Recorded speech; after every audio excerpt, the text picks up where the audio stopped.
প্রবাসীর সংসার ভেঙে নতুন ঘর, অর্থ ফেরতের দাবিতে আদালতে মামলা। ঝিনাইদহের এক প্রবাসীর দীর্ঘদিনের সংসার ভেঙে অন্য একজনের সঙ্গে নতুন করে ঘর বাঁধার অভিযোগ উঠেছে এক সন্তানের জননী কাকুলির বিরুদ্ধে।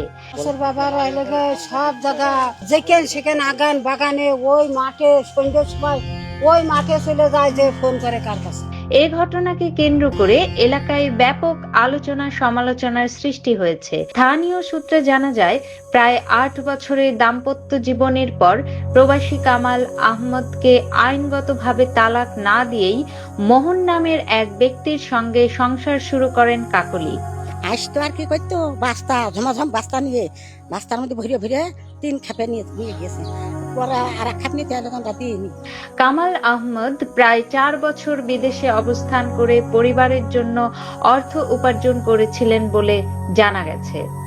4 বছর ধরে পয়সা করি সব বিটাবোর কাছে দেয়। ওই বিটাবো কি করে তা আমরা হিসেব নিয়ে দেয়ও না, ওই যা করে ওই সব আলাদা খাই আমরা তোর সঙ্গে এইভাবে আছে কিছুদিন পরে গোপনে লাইন করেছে, কবে লাইন করে ওখানে বিয়ে হয়ে গেছে। এলাকাবাসীর দাবি, কামাল দেশে থাকাকালীন সময় থেকেই কাকলি ও এলাকার কিছু যুবকের সাথে ঘনিষ্ঠ সম্পর্ক ছিল। বিষয়টি একাধিকবার স্থানীয়দের নজরে এলেও সন্তানের ভবিষ্যতের কথা বিবেচনা করে কামাল ও তার পরিবার বিষয়টি মীমাংসার চেষ্টা করেন।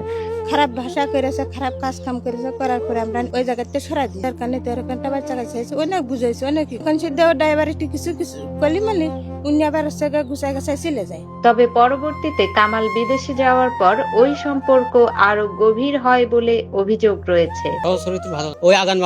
স্থানীয়দের ভাষ্য অনুযায়ী পরকীয়ার সূত্র ধরে কাকলি ও মোহনের সম্পর্ক এক পর্যায়ে বিয়েতে রূপ নেয়।